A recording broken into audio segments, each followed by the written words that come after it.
Pendant les vacances du podcast AWS en français et de la partie Women in Tech, nous rediffusons des tables rondes qui se sont passées lors du Summit AWS à Paris. Dans l'épisode d'aujourd'hui, on va réécouter la table ronde sur le rôle des alliés. Le podcast AWS en français. Sébastien Stormac. Bonjour, bienvenue dans le podcast AWS en français. Pendant les vacances, je vous l'ai dit dans l'intro, pas de nouveaux épisodes Women in Tech, un mercredi sur deux. Ça reprendra dès septembre. Mais à la place, on vous diffuse des tables rondes qui ont été enregistrées lors du Summit AWS à Paris. C'était au Palais des Congrès au mois d'avril 2025. Dans la table ronde que je vous propose d'écouter aujourd'hui, il y a beaucoup d'invités et d'invités. C'est sur le rôle des alliés dans le contexte Women in Tech. C'est Alexandre Pinel, Prototyping Manager chez AWS, qui animait cette table ronde. Il y avait à ses côtés Angela Nasser, directrice de Women in Tech France, que vous avez déjà entendu dans le podcast. Vous avez presque entendu tout le monde déjà dans ce podcast. Il y avait Yannick Lejeune, Chief Digital Officer de Ionis Group. Il y avait Mokhtar Chaoué, directeur tech et produits de Doctolib. Et Aurélie Jacot, directrice des relations écoles et universités chez Capgemini. Bonjour à tous et à toutes. Merci d'être parmi nous pour cette table ronde donc sur le thème de l'inclusion, la diversité et l'équité. On va traiter le thème des alliés, aussi bien au niveau personnel qu'organisationnel. Et donc, j'ai 4 intervenants aujourd'hui pour m'accompagner. Donc, moi, je suis Alexandre Pinel, Senior Manager dans les équipes de Prototyping AWS. Donc, j'ai le plaisir d'animer la session avec Angela Nasser de Women in Tech Global France, Yannick Lejeune du groupe Ionis Éducation, Mokhtar de Doctolib, et Aurélie Jacot de Capgemini. Donc chacun de nous a probablement eu l'occasion dans sa carrière d'avoir quelqu'un qu'on a appelé un sponsor, un champion ou un mentor qui nous a aidés à passer des obstacles dans notre carrière. Pour moi, ça a commencé il y a à peu près 10 ans aujourd'hui. J'étais dans un cabinet de conseil, dans une réunion de managers où on devait promouvoir des gens dans l'équipe. Et dans la liste des gens que j'ai vus dans l'équipe, je me suis rendu compte qu'il n'y avait que des hommes. Donc à ce moment-là, je me suis permis d'ouvrir la bouche et de demander la parole pour proposer en fait qu'il y ait une femme que je connaissais avec qui j'ai travaillé toute l'année, en indiquant tout ce qu'elle avait réalisé dans l'année, en indiquant l'impact client, la taille des projets, etc. Et ça a permis qu'elle fasse partie de la liste des futurs promus, puisqu'elle a eu sa promotion après, donc ça c'est le happy end. Mais je n'aurais pas réalisé à cette époque en fait, qu'une action aussi simple à ce moment-là, qui était simplement de lever la main et de pouvoir en parler, aurait un impact aussi fort sur une carrière. Donc c'est un peu le thème qu'on va aborder aujourd'hui sur cette partie alliée des femmes dans le secteur technologique. Et avant de commencer, on va faire une petite présentation de nos intervenants. On va commencer par Aurélie. Bonjour à tous. Écoutez, ravie d'être là aujourd'hui parmi vous pour aborder ce beau sujet. Donc Aurélie Jacot, moi je pilote les relations école-université pour le groupe Capgemini en France. Capgemini en 2 mots, on travaille vraiment la transformation de nos clients pour qu'ils soient plus digitaux dans un monde durable. En tout cas, c'est ce qu'on essaye de faire. Le rôle de mon pôle, il est d'insuffler une stratégie campus et d'embarquer finalement nos équipes opérationnelles, managériales et puis recrutement dans cette stratégie-là, de déployer des partenariats 360 degrés avec l'enseignement supérieur et toujours dans l'optique aussi de vraiment nous impliquer dans les cursus, dans la formation des futurs diplômés. Donc ça, c'est vraiment notre job au quotidien. Par rapport au sujet qui nous occupe aujourd'hui, l'inclusion, la diversité sont des valeurs très très fortes au sein du groupe Capgemini. On est signataire de la charte de la diversité. On a une très forte culture des communautés. Et du coup, par rapport au sujet qu'on traite aujourd'hui, on est une communauté qui s'appelle Women in Tech, Women at Capgemini, pardon. C'est Women at Capgemini, qui existe depuis maintenant plus de 12 ans. Et l'idée, c'est vraiment de contribuer à des ambitions, notamment celle d'avoir 40% de femmes dans nos effectifs du groupe en 2025. Donc une fois que ce cadre est posé, dans le cadre des relations écoles, ce pilier inclusion, il est majeur. On va déployer pas mal d'actions pour du coup insuffler une culture inclusive, pour du coup aussi ouvrir les portes des métiers de la tech, des métiers du numérique et finalement encourager encourager la jeune génération, et en particulier les jeunes filles, pour venir dans ces métiers-là. On va essayer de casser des stéréotypes, on va les accompagner pour qu'elles gagnent en confiance. Ça va se traduire par des projets nationaux, on aura l'occasion d'en reparler, mais aussi au quotidien, en fait, on va essayer d'insuffler ça dans chacun des partenariats qu'on va signer avec les écoles, les universités, travailler beaucoup avec le tissu associatif aussi sur ces sujets-là. Voilà un petit peu en présentation rapide. Mokhtar. Merci Aurélie. Donc moi c'est Mokhtar Chaoui. Je suis directeur Tech et Produits chez Doctolib, que j'espère que vous connaissez tous déjà pour l'utiliser un petit peu en tant que patient. Et on propose toute une suite de solutions pour également les professionnels de santé dans l'objectif de rendre la santé accessible à tous via des outils digitaux. Donc aujourd'hui, je suis sur ce plateau pour discuter de toutes les initiatives qu'on a sur la représentativité des femmes dans la tech, qui est un sujet important pour nous et important pour moi à titre personnel, dans la mesure où je suis sponsor aussi de ces sujets au niveau de notre leadership, équipe de leadership tech chez Doctolib. Donc on va s'assurer que notamment on met en place un certain nombre d'actions concrètes pour aider les femmes à être mieux représentées au niveau de notre équipe managériale, mais aussi avoir un plan de carrière et de perspective qui permettent de développer leurs compétences dans l'univers tech et de s'assurer qu'on ait le bon niveau d'équilibre et de parité au sein de nos équipes. Et c'est quelque chose pour lequel on travaille quotidiennement pour s'assurer qu'on ait des progrès dans ce domaine-là et une bonne dimension sur ces sujets-là. Voilà. On aura l'occasion d'en discuter un peu plus profondément avec le reste de l'équipe. Bonjour à toutes et à tous, merci beaucoup d'être là, merci beaucoup pour l'invitation. Alors moi je suis Angela Nazer, je suis directrice de Women in Tech France. Alors Women in Tech c'est une grande ONG, c'est une des rares qui est reconnue par les Nations Unies. On est présent aujourd'hui dans 65 pays, on compte 500 000 membres. On est très fiers d'être présents aujourd'hui dans des pays comme Women in Tech en Afghanistan. En France, on a lancé Women in Tech depuis 1 an et demi. Et on a axé notre travail sur la jeunesse, les personnes qui sont en reconversion et les formations. Notre rôle, notre target aujourd'hui, parce qu'on a annoncé lors du World Economic Forum de Davos le protocole d'Osaka. En gros, c'est pour empower 50 millions de femmes d'ici 2030. Notre premier objectif, c'était d'empower 5 millions de femmes. On l'a déjà atteint. Et là, mais concrètement, c'est faire des programmes de mentoring, des programmes de formation et surtout de visibilité, parce qu'on ne peut pas promouvoir ce qu'on ne voit pas. Et notre rôle, c'est promouvoir et rendre visible tous ces talents de femmes dans le monde entier.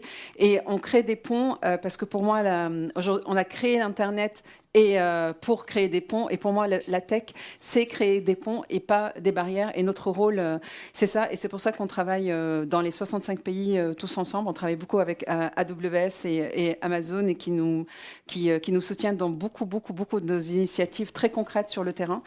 Et voilà. Et dans la vie, c'est pas parce que c'est pas je travaille dans la finance, je suis CFO aux Nations Unies, donc ce qui permet aussi de faire bouger peut-être les choses un peu plus facilement au niveau mondial. Bonjour à tous, merci pour l'invitation. Moi, je suis Yannick Lejeune, je suis le Chief Digital Officer du groupe Ionis. Le groupe Ionis, c'est un groupe d'enseignement supérieur privé, un des leaders français. Dans les écoles que vous pouvez connaître, il y a EPITA et Epitech dans le monde de la technologie, l'IAG dans le monde des écoles de commerce. On couvre un peu tous les métiers, depuis la direction artistique jusqu'à l'expertise comptable, à l'exception des humanités et du sport, je dirais. Et encore, dans le sport, on fait du management du sport. Ce qui est très important pour nous en tant qu'acteur sociétal, c'est de créer des vocations, d'avoir des étudiantes dans les écoles d'ingénieurs. On a 4 écoles d'ingénieurs, aéronautique, biotechnologie, informatique et généraliste, dont 3 d'entre elles sont dirigées par des femmes.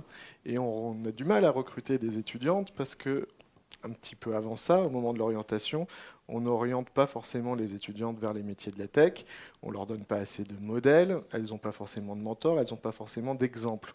Si je vous demande de me citer des grandes scientifiques féminines, vous allez tout de suite penser à Marie Curie, et très vite après, ça va devenir plus compliqué.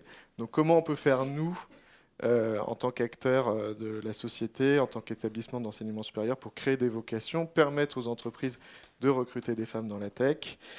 Ça, c'est notre grand sujet. Je parlerai de quelques programmes par la suite. Et puis moi, à titre personnel, j'ai fait dans mon cursus de la recherche en qui ne s'appelait pas encore comme ça à l'époque, Gender Studies, et j'ai travaillé sur l'impact financier de la féminisation des grandes entreprises françaises. Et j'ai montré que plus il y avait de femmes dans les états-majors des grandes entreprises, plus elles étaient performantes en finance. Donc c'est un sujet qui me travaille depuis très longtemps. Merci à tous pour vos présentations et votre introduction. Donc maintenant, j'ai envie de vous poser une question en fait sur finalement, Yannick a commencé à en évoquer. On retrouve à peu près entre 13 et 15% des femmes dans la tech, dans des postes vraiment tech et pas des postes commerciaux, on va dire. Qu'est-ce qui fait, quels sont les obstacles en fait qui font qu'on se retrouve à avoir si peu de femmes dans la technologie ? Je commence. J'ai commencé en amont.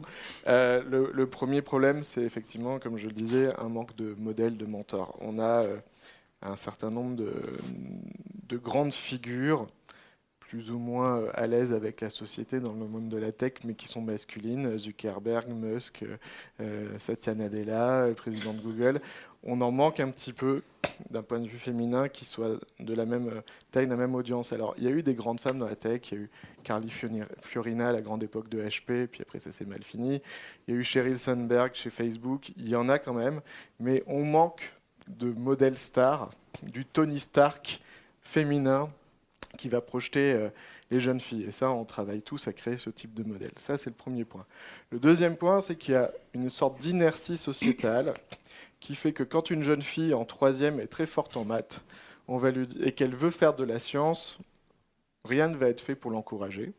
Et si jamais on l'encourage, les gens qui sont à l'orientation vont lui dire « Tu es une fille, tu veux faire de la science, tu vas aller faire de la bio ». Parce que la bio, c'est le vivant c'est la femme. Donc on est dans une sorte de stéréotype qui fait que dans notre école d'ingénieurs en biotechnologie, on a 80% de filles, et dans notre école d'ingénieurs en informatique, on a 80% de garçons. Donc comment est-ce qu'on vient casser ça ? On vient casser ça en essayant de créer ces rôles modèles, des programmes qui montrent la réalité de ce qu'est un travail dans la tech pour ces jeunes filles, et on essaye de travailler avec les conseillers d'orientation pour leur montrer qu'on peut faire une excellente carrière dans le cloud, dans l'IA, tout en étant une femme. Je te passe la balle. Alors, en fait, aujourd'hui, les femmes sont confrontées à 3 grands murs. Le premier mur, c'est le mur de l'accès. Comme tu l'as dit, c'est les biais depuis les études. Il n'y a pas assez de rôle modèle. Le deuxième grand mur, c'est le mur de l'environnement. Aujourd'hui, on le sait, les femmes ont moins accès à des réseaux d'influence, à des levées de fonds. L'année dernière, les levées de fonds des femmes sur les projets de création d'entreprises ne représentaient que 2% des levées de fonds, ou à des financements. Aujourd'hui, un projet qui est 100% féminin a 10 fois moins de chances de pouvoir être financé. Et puis il y a le mur qu'on appelle le plafond de verre, qui est où une femme a encore aujourd'hui en 2025 des grandes difficultés à accéder à des postes de direction, à des postes de grande visibilité dans des entreprises dont souvent, heureusement pas toutes, les femmes ont toujours les mêmes postes, directrice de la communication, directrice marketing, et donc aujourd'hui les talents, on est dans un pays où on regorge de talents, et il faut juste leur donner, et surtout je pense que l'accès au réseau d'influence est très important, et c'est pour ça qu'à Women in Tech on a mis en place quelque chose de très concret. On organise des meet and greet à peu près tous les 1 mois et demi, 2 mois. Je vous invite, c'est ouvert alors on s'appelle Women in Tech, mais il y a 30% d'hommes, hein, donc tout le monde est le bienvenu, et être membre de Women in Tech, c'est totalement gratuit. Où en fait, on mélange ensemble des étudiants, des personnes en reconversion, des personnes qui sont en train de créer des entreprises, des personnes de la banque, parce que je viens du milieu bancaire et financier. Et puis on organise à chaque fois, la dernière fois, c'était la semaine dernière, où on a organisé ça à la Bourse de Paris. Et en une soirée, on a levé 3,5 millions d'euros pour 2 projets seulement. Et donc, grâce à ces meet and greet qu'on organise, qui sont très chill, et ben, ça permet de faire des levées de fonds incroyables. Très intéressant ce que vous nous avez partagé tous les deux. Et la conséquence de ce constat, c'est que, premièrement, par rapport à ce que tu disais, Yannick, sur la formation, c'est que quand on arrive au niveau d'une entreprise à l'étape de recrutement, on se rend compte qu'on a des difficultés très importantes à pouvoir recruter des talents féminins, notamment dans les domaines de la tech, sur des domaines assez pointus qui sont perçus comme étant parfois inaccessibles. On a des barrières qui sont mises dès ce niveau-là, nous on cherche à casser justement en étant sûr qu'on mette l'énergie et l'effort suffisant pour aller chercher les talents féminins là où ils sont. Donc à la sortie des écoles pour tout ce qui est formation, tout ce qui est stage, lorsqu'on le peut, mais aussi lorsqu'on évolue vers des rôles plus seniors, et le fameux plafond de verre dont parlait Angela. Comment est-ce qu'on s'assure qu'on a le bon niveau d'accompagnement pour tous les talents féminins, pour pouvoir justement briser ces barrières et faire en sorte qu'au niveau de la représentativité dans toutes les couches managériales, on se retrouve non plus avec 10% de femmes, mais 50%, parce que si on regarde notre audience aujourd'hui ou même à l'extérieur, en fait, on a une parité qu'on ne retrouve pas au plus haut niveau des sphères managériales. Donc, ces deux points, en fait, sont des points qui se diffusent et se propagent jusqu'au niveau de la carrière. Et tout l'enjeu, ça va être vraiment regarder comment est-ce qu'on peut agir concrètement pour essayer de retirer ces obstacles-là. Et je fais le lien avec sûrement ce que tu vas nous dire, Aurélie, sur comment est-ce qu'on se crée ce vivier de talent et comment est-ce qu'on donne accès à plus de représentativité pour les femmes dans les réseaux de recrutement. Oui, je ne vais pas revenir sur tout ce qui a été dit, mais je pense que ce qui est important, ça se joue donc très très tôt. Nous, on est au niveau de l'enseignement supérieur, j'ai envie de vous dire, c'est déjà trop tard. Donc déjà, donc nous, dans nos actions, on va aller chercher aussi plus tôt dans les collèges, etc. Juste peut-être pour compléter le point dans ces fameuses barrières, parce qu'en fait, effectivement, l'environnement est très masculin, mais déjà très tôt en fait. Donc, ce qui fait qu'une jeune femme, il y a une vraie difficulté à se projeter d'une part dans un métier qui est souvent présenté, le métier du geek, isolé derrière son écran, parfois même dans une cave, dans le meilleur des cas. Voilà, c'est pas nos métiers en fait. Donc, c'est d'arriver à casser déjà cette image et puis de se dire, il y a effectivement les barrières que vont se mettre aussi les femmes. Je pense qu'il y a un moment donné aussi, il y a de se dire, en fait, tu parlais tout à l'heure d'exemple. Moi, par exemple, j'ai eu quelqu'un qui a vraiment compté à un moment donné qui m'a dit, mais fais-toi confiance, vas-y en fait. Voilà, et des fois c'est juste ça avec des gestes simples. Donc après, donc on viendra peut-être, je ne sais pas si j'enchaîne, et donc du coup je passe au très concret des actions. On va en effet passer au concret des actions que vous avez mis en place du coup pour un peu contrer ces obstacles. On en parlait d'un avant qu'on démarre la session, où simplement. Par exemple, on a mis à jour les offres d'emploi sur le site Amazon, sur les postes tech, pour les adapter aux femmes. Parce que ce qu'on a remarqué, c'est que quand on met une liste où il faut beaucoup de compétences, un homme, en fait, même s'il n'en a que 50 à 60%, il va postuler. Une femme, si elle n'est pas sûre de cocher 9 sur 10, voire 10 sur 10, elle ne postulera pas. Donc ça, c'était une petite action qu'on a mis en place. Et après, il y en a d'autres à différents domaines et différents niveaux. Et justement, Aurélie. Et du coup, nous, donc si je m'intéresse au périmètre qu'on adresse, nous, avec mon équipe, on est sur cet objectif d'aller vraiment, on parlait de mentorat, etc. Donc on a mis en place, il y a plusieurs projets. Donc il y a des projets qui vont avoir une voilure nationale, en lien avec toujours le Women at Capgemini dont je parlais tout à l'heure. Donc toutes ces équipes-là, tous les alliés qu'on peut avoir en interne, l'équipe RSE. On va montrer des programmes de marrainage qui vont combiner effectivement des femmes de tout profil chez nous qui vont accompagner des jeunes filles de manière très concrète. On a 130 binômes généralement chaque année sur différents campus en France. Et elles se rencontrent toute l'année. On parle de rencontres très conviviales. C'est ces formats-là, comme tu disais, chill, là, qui fonctionnent. On va les coacher effectivement, leur CV. Sois à l'aise en fait. Ok, tu coches pas les 70 cases, c'est pas très grave, vas-y. Donc voilà, on est vraiment dans cette optique, le marrainage. On va aussi travailler avec les écoles, les universités et les étudiants. On a lancé là tout un challenge chaque année, Challenge Positive Future. On adresse des thématiques RSE, dont la partie mixité, diversité, inclusion, peu importe comment on l'appelle. En tout cas, on va demander aux étudiants de réfléchir à des projets et les pousser, les accompagner. On est vraiment dans du très concret en fait, et finalement, on va infuser ça au quotidien, dans tous les partenariats aussi qu'on anime avec tout l'enseignement supérieur. C'est vraiment un programme d'action. Cet axe, il est majeur dans les partenariats qu'on signe, avec tout un plan d'action aussi associé.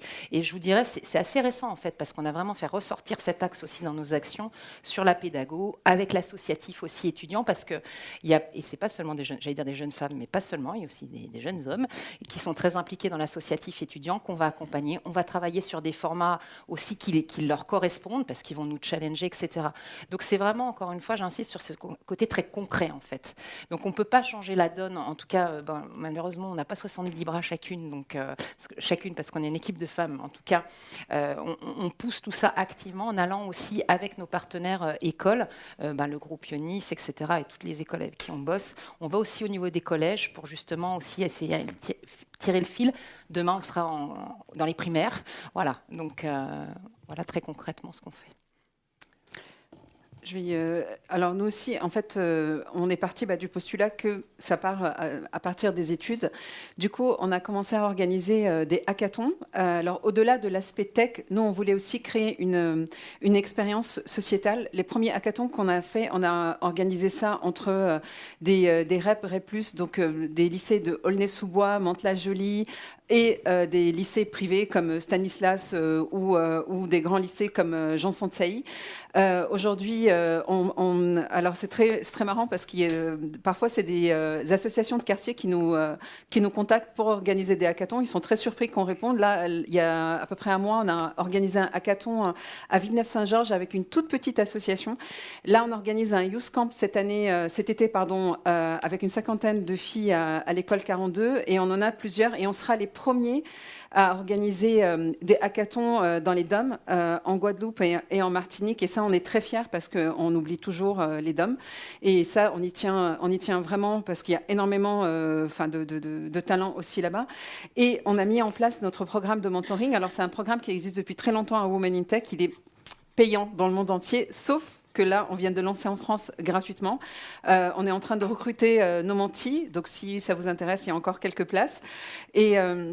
Et des programmes de formation. Et c'est aussi très concret parce que dès qu'on a lancé, on a fait des partenariats avec les meilleures écoles tech en France pour que nos membres aient accès à des formations à moins 30, moins 40%, voire gratuitement, voire plus, parce que, par exemple, on a un partenariat avec l'Université du Luxembourg, qui est considérée comme une Ivy League en Europe, où les formations en ligne sont à 1 200 €. Mais si vous êtes membre de Women in Tech, sachant que je le répète, c'est gratuit d'être membre de Women in Tech, ça vous coûte que 37 €.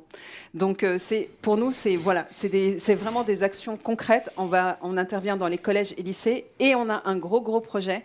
C'est qu'on est alors, je mets plein de guillemets. On est en train d'essayer de convaincre la mairie de Paris de créer une école de no-code à partir de la maternelle, totalement gratuite. Et ce projet est porté par le conseiller au numérique à Paris, Paul Hatt. Donc, on est très contents de travailler sur ce projet ensemble parce que si on veut plus de filles dans la tech, il faut donner accès gratuitement et facilement dès le plus jeune âge. Et voilà. Et puis, on a été contacté par le ministère parce qu'en fait, la première fois qu'on a voulu organiser un hackathon, les profs nous ont dit mais c'est pas un hackathon d'élèves qu'il faut faire, c'est un hackathon de parents et de CPE. Du coup, pour le Youth Camp, on aura des jeunes filles et des parents en même temps. Donc, on va former les parents en même temps. Ça, c'est une première. Et surtout... j'ai perdu le fil et on va organiser aussi un hackathon de CPE parce que c'est quand même fou qu'en 2025 les journées métiers sont la tech est encore représentée par informaticiens, tandis que je pense que le métier n'existe plus vraiment. Donc je pense qu'il faut mettre à jour les connaissances des CPE pour ouvrir les jeunes filles et jeunes garçons, parce que je veux dire c'est pas encore on a toujours cette image du jeune homme en sweat avec capuche en train de coder. Donc je pense qu'il y a autre chose d'intéressant à faire découvrir à notre belle jeunesse. Et je trouve que c'est remarquable en fait toutes ces actions que vous menez en amont, parce que c'est ce qui va nous aider, nous, de l'autre côté de la barrière, je veux dire, quand on va être amené à recruter des talents féminins, il faut nous envoyer des CV. Parce qu'on est confronté à ça, même si nos équipes de recrutement en fait, sont sensibilisées, et on a pas mal d'alliés, notamment chez Doctolib, dans les équipes de recrutement sensibilisées sur cette thématique-là, elles sont quand même confrontées à des difficultés pour arriver à sourcer en fait, des talents féminins. Donc on force un peu les actions, on force les choses pour que ça se passe et que ça se mette en place, en s'assurant par exemple que sur des postes d'experts, on ait toujours dans le pool et dans le process de recrutement des femmes qui soient présentes. Et de l'autre côté du miroir, on s'assure aussi que on est donc là je parlais des femmes présentes dans le pool de candidats, mais aussi dans les processus de recrutement, c'est-à-dire qu'on s'assure que chez nous on a des leaders féminins qui puissent prendre part au processus et donner une perspective différente. Pourquoi c'est important ? Quand j'ai démarré ma carrière, j'ai eu la chance d'être sensibilisé très tôt à cette thématique parce que j'avais une leader, donc j'ai commencé dans le conseil, qui était une partenaire, qui était la seule femme à son rôle dans ce domaine, dans le domaine industriel. J'étais dans le domaine industriel. Et en fait, elle m'a fait remarquer très tôt qu'en fait, dès le process de recrutement, une femme est très vite confrontée qu'à un parcours masculin et parfois ça entraînait des biais. On n'était pas aussi avancé qu'aujourd'hui sur comment est-ce qu'on traite les biais, comment est-ce qu'on s'assure qu'on les efface bien, mais ça permet très tôt de considérer ça en fait dans le cheminement, et c'est ce que j'ai intégré au fur et à mesure de ma carrière en étant manager, en m'assurant qu'on s'assure de mettre en place toutes ces actions qui permettent de faire en sorte que, voilà, dans le processus de recrutement, on n'a pas de biais, on a bien des femmes qui participent et on a différentes perspectives pour qu'à la fin, quand on arrive à la sélection du candidat, on ait bien toutes les dimensions en tête et des chances équitables en fait pour pouvoir sélectionner le bon candidat. Ça, c'est un premier aspect. Le deuxième aspect chez Doctolib, c'est tout l'aspect accompagnement. C'est-à-dire, une fois qu'on est recruté et qu'on a la chance d'avoir des candidates qui performent, comment est-ce qu'on peut faire pour les aider, les accompagner pour qu'elles puissent faire grandir leur carrière au sein de Doctolib. Et pour ça, il y a un aspect qui est très fort et très puissant, c'est le mentorat. Donc le mentorat, c'est quelque chose dans lequel on croit beaucoup. Si on regarde nos équipes, notre équipe de leadership au niveau tech, on s'est assuré que chacun des leaders ait au moins une mentee qui puisse accompagner sur le long terme par le biais de rencontres mensuelles pour travailler sur différentes dimensions et tout le non-dit en fait qu'on va pas avoir auquel on ne va pas avoir facilement accès lorsqu'on est une femme. Et donc, on les accompagne sur cet aspect-là en forçant toujours à travailler sur les actions on n'a pas nécessairement dont on n'a pas nécessairement la visibilité, mais qui sont essentielles si on veut avoir du résultat. Je pense qu'il y a beaucoup de choses qui ont déjà été dites. Nous, c'est clair qu'on va intervenir le plus possible en amont. Donc, on va par exemple proposer à des jeunes lycéennes de venir faire des stages de seconde qui sont des sortes de hackathons dans lesquels elles vont pratiquer, voir la réalité du terrain, rencontrer les personnes dans les équipes. On a des programmes de mentorat. On a notamment un programme avec Amazon Future Engineers, avec Article 1, où on finance les scolarités de lycéennes qui ont du mérite et qui n'ont pas forcément les moyens d'atteindre une école d'ingénieur pour les aider à y accéder. On essaye de créer de l'intelligence sur le sujet, notamment Epitech a travaillé avec Ipsos sur un observatoire de la féminisation de la tech pour comprendre quelles étaient les barrières. Ce qui est un peu tragique, c'est que ça fait 10 ans qu'on raconte tous un peu la même chose sur ces barrières et que comme ça se passe très en amont et que ça se passe au niveau de la société, ça n'évolue pas dans les stéréotypes assez vite et donc on se bat tous contre ça. On a des programmes de mentorat, les cadettes de la cyber par exemple, puisque à Epita on travaille beaucoup avec la cyberdéfense. On va amener des jeunes femmes à s'intéresser à ce sujet. On va leur fournir des mentors qui viennent de l'Agence nationale de sécurité, comme ça, qui vont les propulser. Donc toutes ces pratiques dont vous avez parlé, on essaye de les mettre en place pour créer des vocations, pour pouvoir vous fournir en quelque sorte des candidates de valeur.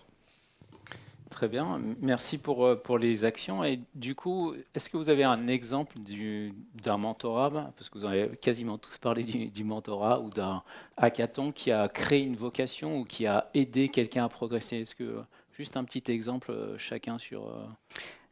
Nous, les hackathons, c'est vraiment très concret parce qu'en fait, les hackathons qu'on a mis en place aujourd'hui, on est très fiers que les profs nous disent que ça a changé la perspective et les souhaits de jeunes filles et même de jeunes garçons parce qu'en fait, nos hackathons sont mélangés. C'est 60% de filles, 40% de garçons. Et on l'a vu très concrètement parce que même on est intervenu il n'y a pas très longtemps lors du sommet d'une grande association qui s'appelle TUMO à Lyon, où en fait, c'est des jeunes de Paris qui nous ont suivis.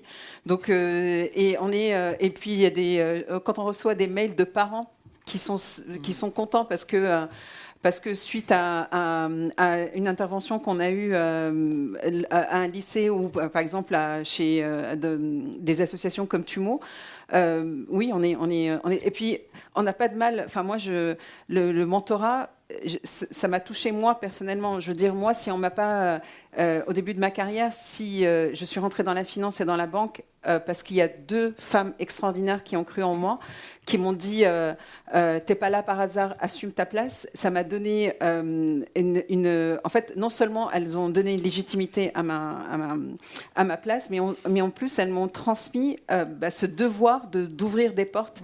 Et je dis tout le temps, oui, c'est vrai que j'ai eu beaucoup de chance parce que j'ai commencé ma carrière dans un groupe américain et j'ai eu une claque culturelle en quittant ce groupe parce que à 23 ans, j'étais à la tête d'une des plus grandes équipes de cette banque. C'était General Electric Capital Finance qui était la plus grande banque à l'époque. Jamais, je suis consciente que jamais j'aurais eu à 23 ans ce poste managérial dans une banque française et encore moins aujourd'hui. Donc notre rôle aujourd'hui aussi, c'est de pas oublier d'où on vient et de continuer à ouvrir, d'utiliser notre position et notre réseau pour ouvrir la porte à nos jeunes talents. Yannick.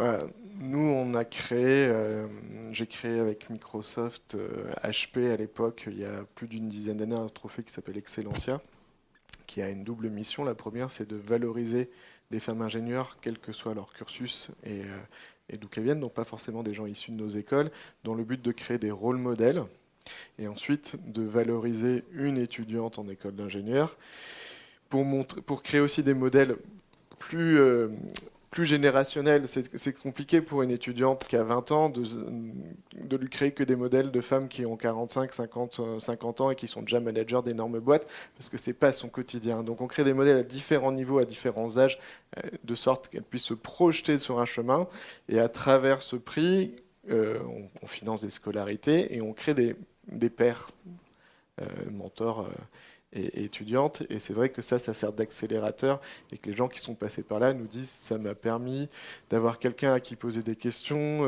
à différents niveaux, donc ça c'est extrêmement efficace quand on arrive à créer les bons rapprochements.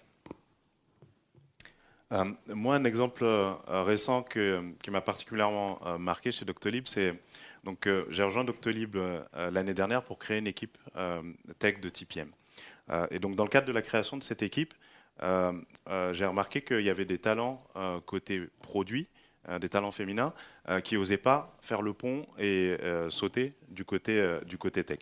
On travaille étroitement entre tech et produit, hein, mais c'est quelque chose qui n'était pas nécessairement évident, étant donné que dans le côté tech, et nos collègues d'Amazon le savent bien, on travaille sur des sujets assez complexes, notamment de bases de données, qui sont spécifiques à Doctolib, où il y a des experts très pointus qui travaillent dessus. Donc j'ai travaillé avec une collègue que j'ai pu intégrer dans mon équipe, qui venait du monde produit, et qui a rejoint au début l'équipe TPM avec pas mal de doutes.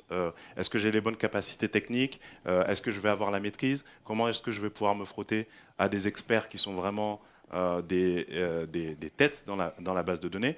Donc tout l'enjeu, c'était de la rassurer sur ces aspects-là, et puis de l'accompagner en fait dans sa prise de poste et prise de rôle.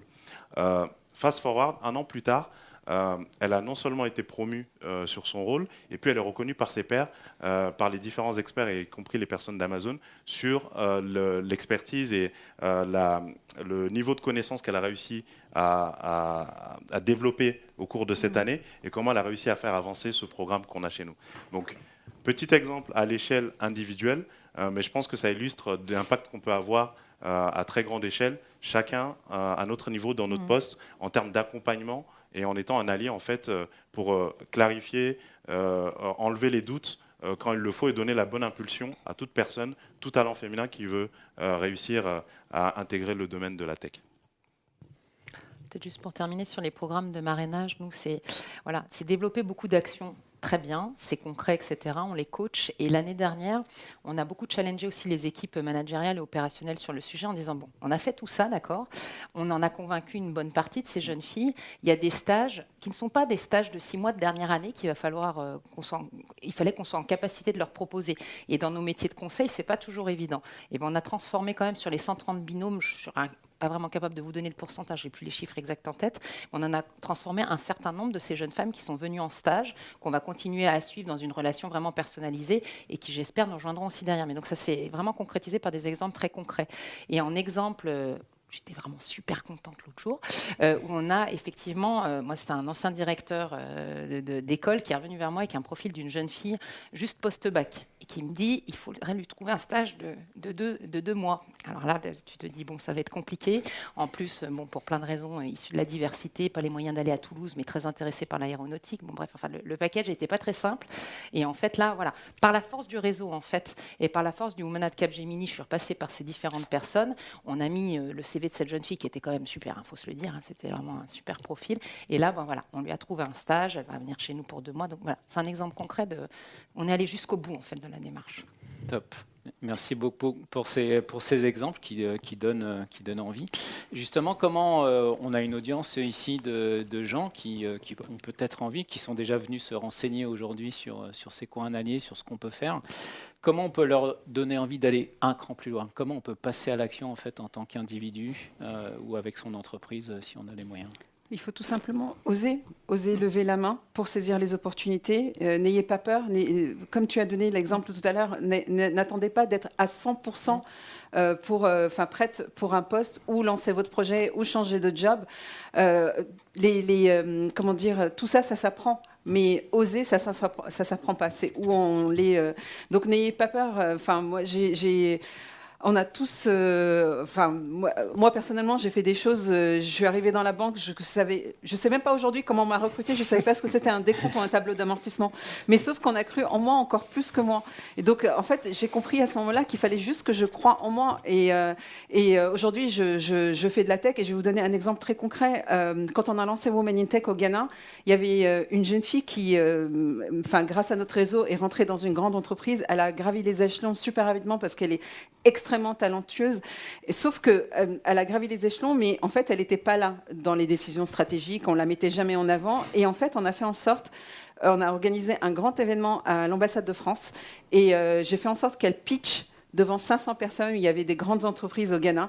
Aujourd'hui, elle est non seulement devenue un rôle modèle au Ghana, elle a changé son environnement, elle a changé sa vie professionnelle et son environnement avec elle.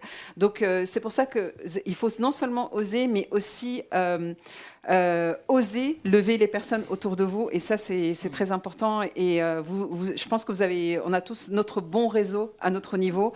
Donc il ne faut pas hésiter à le partager. Moi, je ne vais pas donner un conseil aux femmes parce que je vais essayer d'éviter le mansplaining. Je vais donner un conseil pour les hommes qui voudraient être des alliés. Je pense qu'il faut commencer par faire pas un examen de conscience, mais un examen de valeur.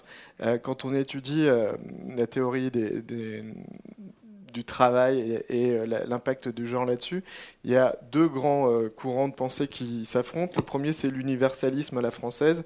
C'est les hommes sont nés libres et égaux en droit.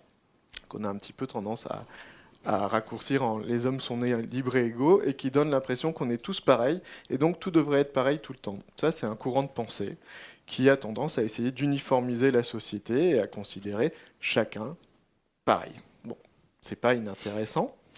De l'autre côté, il y a un deuxième courant de pensée qui est plus anglo-saxon et qui est le business case de la diversité. Une approche beaucoup plus économique qui dit dans une entreprise, si je recrute des gens différents, venant d'horizons différents, donc de pays différents, d'origines différentes, des hommes, des femmes, des gens avec des handicaps, des gens issus de minorités, je vais avoir une diversité d'idées qui va créer de la valeur parce que ces gens vont penser pas pareil et ça va créer de la valeur. C'est 2 visions qui s'opposent fondamentalement. Je pense que pour être un bon allié, il faut commencer à se dire qu'est-ce qui se passe dans ma tête. Moi, j'ai commencé ma carrière chez Lotus, à la R&D, chez IBM, et ma boss, c'était une femme. Et elle m'a appris la veille technologique, je lui dois beaucoup. C'était ma première manager, donc pour moi, une femme dans la tech, c'était évident, c'était comme ça, c'était ce que j'avais découvert. Donc pendant très longtemps, je ne me suis pas posé la question. Et puis après, j'ai créé un laboratoire avec ce monsieur là-bas, et on a eu une étudiante puis une collaboratrice qui était extrêmement performante. Et il se trouve qu'à 22 ans, elle, dirigeait des projets dans lesquels elle avait pour interlocuteur des directeurs d'école, qui étaient en général des vieux barbus de 50 ans. Et elle les cadrait. Et tout de suite, on l'a traité de dragon, d'hystérique. Pourquoi ? Parce elle était un peu ferme et elle voulait que le projet avance. Jamais de la vie, ils auraient fait ça avec un homme de leur âge. Et donc, ça a commencé à m'interroger en disant, c'est pas pareil. Il se passe des choses. Donc, il faut essayer de savoir, est-ce qu'on veut faire ce qu'on appelait dans les années 80-90 de l'affirmative action. Est-ce que quand j'ai deux profils, les deux mêmes, avec le même niveau de compétence, eh ben je choisis une femme parce qu'on a besoin de reféminiser la tech, ou est-ce que c'est intolérable ? Quand on a parlé ensemble en préparant, tu m'as dit « Moi, je ne voudrais pas avoir un métier parce que je suis une femme. » C'est ton choix. Il y a d'autres gens qui disent « Moi, ma vie est déjà assez difficile pour qu'on ne me favorise pas un petit peu à un moment où je me bats contre toutes ces barrières. » Donc il faut essayer de se dire où est-ce que je suis ? Est-ce que je suis attentif à ça ? Il y a des entreprises qui disent par exemple que les managers se disent que la charge mentale de la famille étant quand même énormément sur les femmes, peut-être que pas mettre des réunions après 18h alors qu'elles ont déjà à s'occuper de tous les gosses, parce que c'est elles qui le font. C'est une manière d'être un bon allié. Et en même temps, en disant ça, on dit oui, mais enfin, le père moderne, franchement, la vie des hommes, ça va.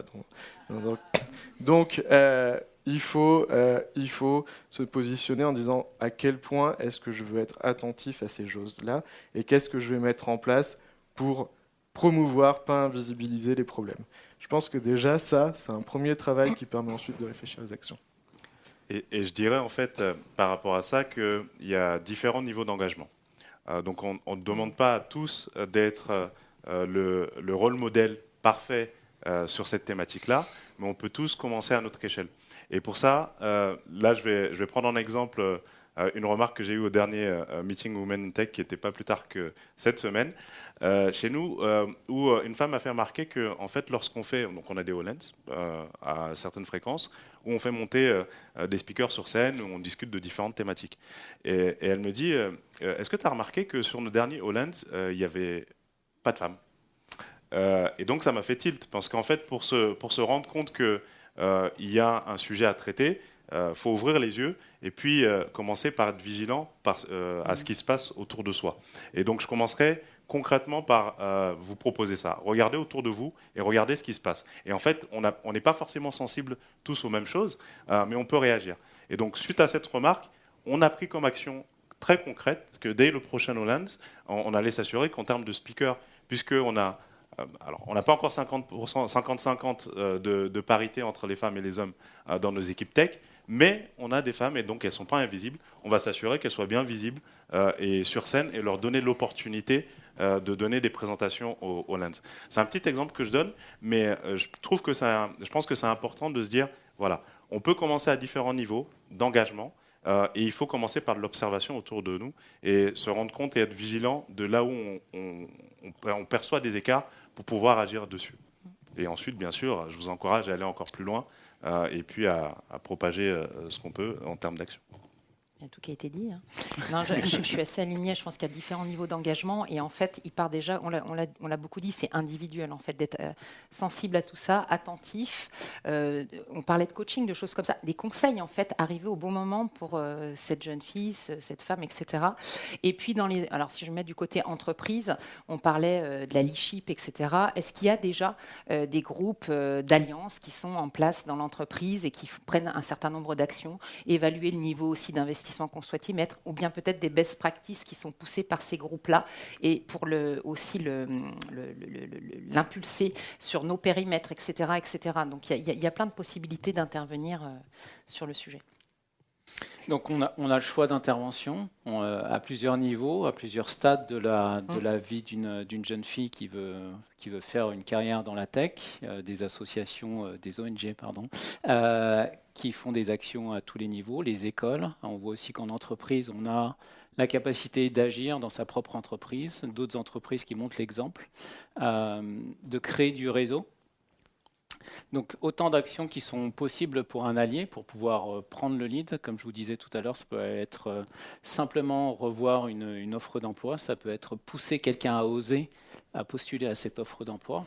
Donc simplement, je dirais qu'il y a 2 à 3 choses à retenir. Un, c'est s'informer, 2, c'est prendre conscience et savoir ce qu'on veut faire. Et 3, prendre sa première action. Donc je remercie le panel pour cette table ronde avec les échanges très riches aujourd'hui. Donc merci à Aurélie, Angela, Mokhtar et Yannick pour cette table ronde.